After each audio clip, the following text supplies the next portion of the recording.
부활을 기다리는 냉동 인간들이 있습니다. 2012년 2월 29일 매트릭스는 이날을 평생 잊을 수 없습니다. 너무 기뻐 눈물 범벅된 얼굴로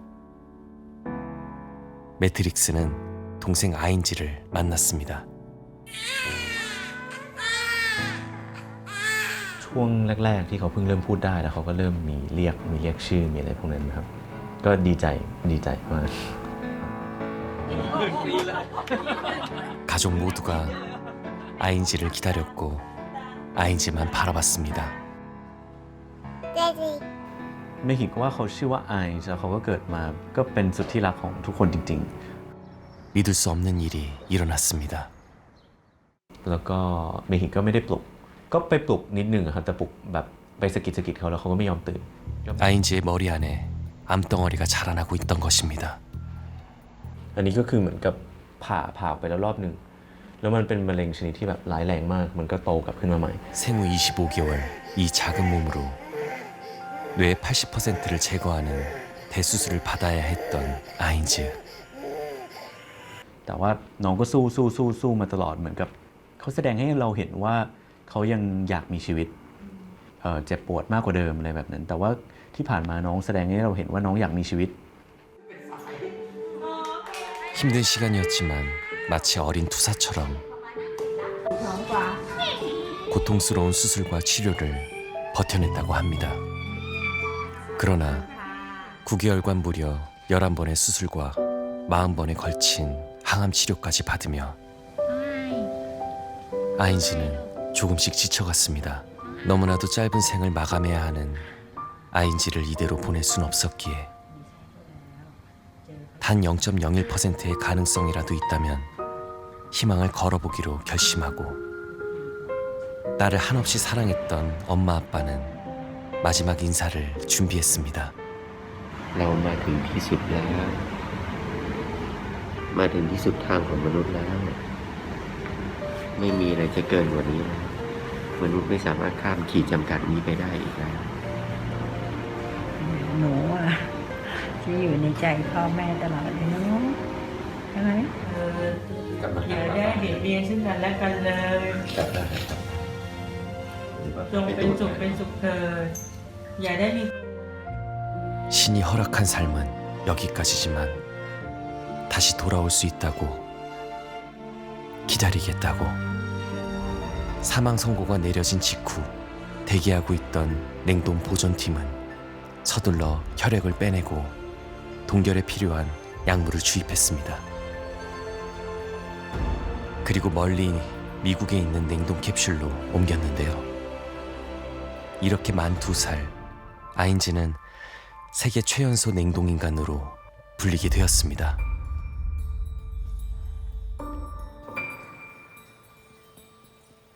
그런데 불교 국가인 태국에 아인지의 이야기가 알려지자 극심한 비난이 쏟아졌습니다. ก่อนอื่นคงต้องถามคุณพ่อไคลโอนี่ก็คือกระบวนการที่คงสภาพอย่างนี้ยแหละฮะ โอ้ตายแล้วเอาศพไปแช่แข็ง ส่งทั้งศพเลยไปที่เมืองนอก มันไม่ใช่ใช่ไหมคะ ผมถามคุณพ่อตรงๆ ขออนุญาตนะ เขารู้ไหมว่าพ่อจะทำให้เขาแบบนี้ คุณพ่อไม่ได้มองว่ามันเป็นการฝืนชะตากรรมฝืนลิขิตฝืนกรรมอะไรไหมบางคนอาจจะมองไหมบางคนบอกโอ้โหไปเก็บลูกไว้โทษนะผมก็เห็นแล้วล่ะบางคนเขาไปทำน้องว่ามันเหมือนกับไปกักขังถ้าความเชื่อแบบชาวพุทธอีกละไปกักขังดวงวิญญาณเด็กมองไงไหม คือยังไงเราก็ไม่ได้เห็น ถ้าเกิดว่าเราต้องการให้เห็น ไม่ถึงว่าเรากำลังทำเพื่อตัวเอง 인체 냉동 보존술. 이것은 미국의 물리학자 로버트 에팅거에 의해 처음으로 제시된 개념입니다. 미래의 기술로 사망 후 냉동 보존된 사람을 살려낼 수 있다는 파격적인 주장.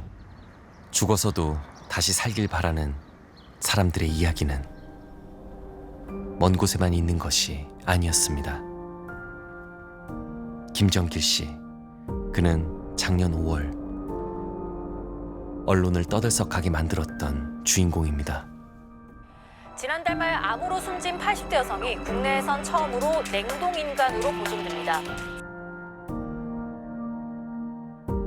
บาง 막상 그거를 실행을 하려고 하니까 고정관념의 벽이라는 게 야 순리대로 살아야지 이러시더라고요. 그래서 저는 그때도 아니 순리라는 게 뭔가. 어머니의 냉동 보존을 결심한 것은 너무나도 안타까웠던 그날의 기억 때문입니다. 앰뷸런스를 타고 가는데 거기서 거의 몸부림을 치시는 거예요. 그 앰뷸런스가 거의 들썩거릴 정도로. 그래서 나는 아직 가기 싫은데 왜 네 아버지는 나를 부르냐고. 제가 어머니랑 이렇게 오래 살면서 그런 모습 처음 봤고 너무 가슴이 아프고 이게 참 살려고 하는 의지가 이 정도구나. 아버지가 돌아가신 뒤 불과 6개월 만에 어머니까지 위독한 상태에서 아들의 머릿속엔 언젠간 봤던 그 기사가 불현듯 떠올랐다고 합니다. 미국에는 그런 연구소가 있다는 건 익히 알았죠. 인터넷으로 이렇게 찾아봤더니 모스크바에 그게 있다고 나오는 거예요. 슬퍼할 겨를도 없이 준비를 서둘러야 하는 상황. 그런데 형제간의 의견이 엇갈립니다. 동생이 난 반대야 그러더라고요. 제 생각에는 돈 때문에 그런 것 같은데 근데 제가 그냥 밀어붙여가지고 가루로 만드는 건 내가 용납 안 된다. 어머니를 가루로 만든 아버지 때 딱 보니까는 이건 아니다 해가지고. 한 줌의 재로 허망하게 어머니까지 보낼 수는 없다고 정길 씨는 동생들을 설득했습니다. 그렇게 절차는 시작됐고 최대한 시신이 부패되지 않도록 1차 냉동 처리를 한 뒤 멀리 모스크바로 어머니를 모셨습니다. 만나시면 무슨 말씀을 하고 싶으세요? 엄마 잘 찾냐고.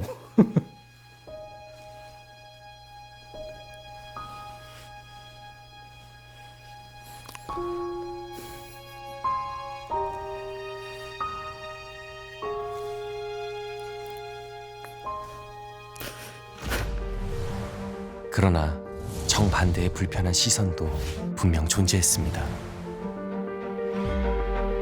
충격적이고 기분이 나빴던 댓글이 엄마한테 허락받았니? 이런 댓글인 거예요.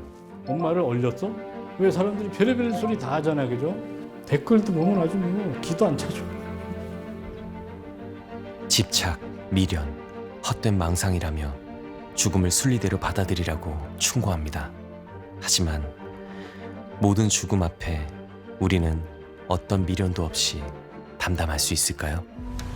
영국에선 한 20대 여성이 9살 때 얼려둔 난소 조직을 녹인 뒤 이식해 성공적으로 출산을 한 사례까지 알려졌습니다. 동결과 보존 시에 얼음 결정을 최소화시키고 손상을 최소화시키는 것은 여러 가지 기술이 필요한데 그중에 핵심적인 기술은 동결 당시에 사용되는 동결 보존제에 있습니다. 작은 세포는 물로 채워져 있습니다. 때문에 세포 안쪽은 물론 바깥도 감싸고 있는 액체가 얼음이 되면서 세포를 찌르지 않도록 뾰족한 결정이 생기는 것을 막아주는 약물을 투입해 매끈한 유리처럼 얼리고 영하 196도의 액체 질소에 보관한다. 이것은 미국의 보존센터에서 확인한 냉동 과정과 동일한 방식, 같은 원리입니다. 그렇다면 세포가 몇십 년 뒤에 문제없이 해동되듯 이론적으로 냉동인간도 해동에 성공할 수 있는 건 아닐까요?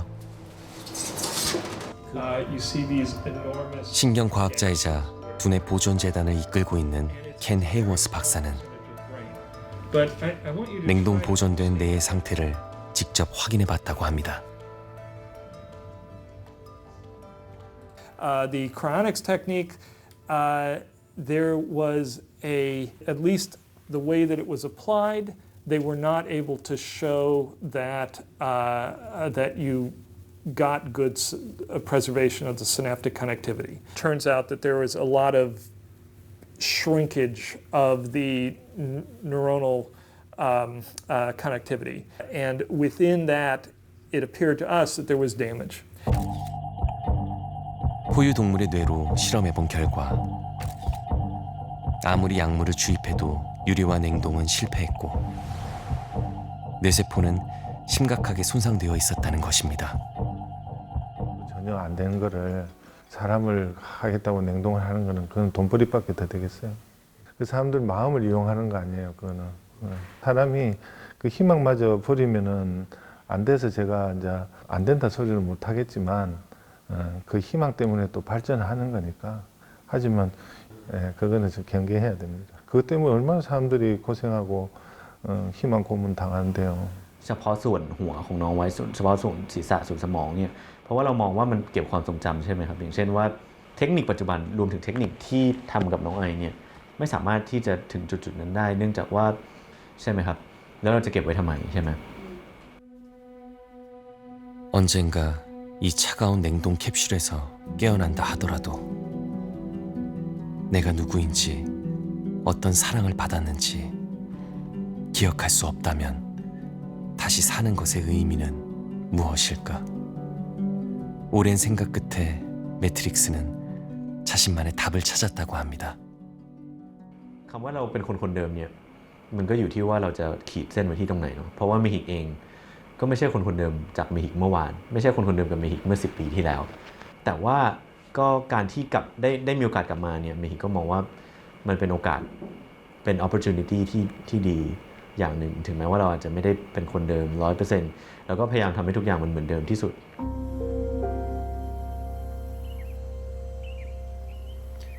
어머니를 냉동 보존한 김정길 씨 역시 과학기술의 한계를 모르지 않습니다.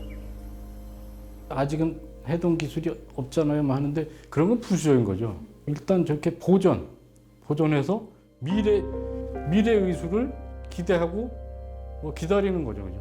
거창하게 뭐 부활을 한다, 완전히 100% 회생을 한다 이건 아니고 1%라도 가능성이 있고 또 인류의 그 발전 능력이라는 게 양자 컴퓨터, 인공지능 그리고 스마트폰을 20년 전에 상상도 못했듯이 저는 그거를 사실 믿고 있죠. 최근 냉동과 해동 연구에 있어 과학계에 뜨거운 관심을 받고 있는 생명체가 있습니다. 이름하여 물곰. 몸 길이 1mm의 초미니 사이즈. 8개의 발을 가진 이 물곰은 귀여운 외모와 달리 우주 최강 생명체라는 수식어를 가지고 있습니다. 남극에서 꽁꽁 얼어있는 상태로 데려왔던 물곰을 30년 만에 해동시키자 멀쩡하게 살아났으며 알까지 낳았다는 것입니다. 물곰이 가진 신비한 단백질을 사람도 갖게 된다면 냉해동의 실마리를 찾을 수도 있지 않을까요? 근데 이 물곰의 단백질은 사람한테 주입을 했을 때도 빠르게 분해해서 나가기 때문에 전혀 독성이 없다고 지금 밝혀져 있습니다. 특히 남극에서 발견된 물곰을 가지고 저렇게 해동과 동결을 이제 반복하면서 저희가 어떤 유전자에 관여하는지 어떤 단백질이 관여하는지를 밝혀낼 수 있다면 아마 산업적으로도 그렇고 저희가 원하는 좀 이로운 쪽으로 많이 활용할 수 있을 것이라고 생각을 합니다. 매트릭ได้มาเข้ามาเรียนอยู่ที่คณะแพทยศาสตร์โรงพยาบาลรามาธิบดีมหาวิทยาลัยมหิดลนะครับ 동생이 치료받았던 병원 의대에 입학하게 된 매트릭스는 앞으로 동생이 알았던 병에 대해 그리고 의학기술의 가능성에 대해 제대로 알아가고 싶다고 했습니다. 그리고 오늘은 우리 앞에 귀여운 숙녀를 소개합니다. สวัสดีค่ะ 아인지의 동생입니다. 자신과 꼭 닮은 언니를 한 번도 만난 적은 없지만 매트릭스는 언젠간 두 여동생이 그리고 온 가족이 만날 날을 상상해 봅니다.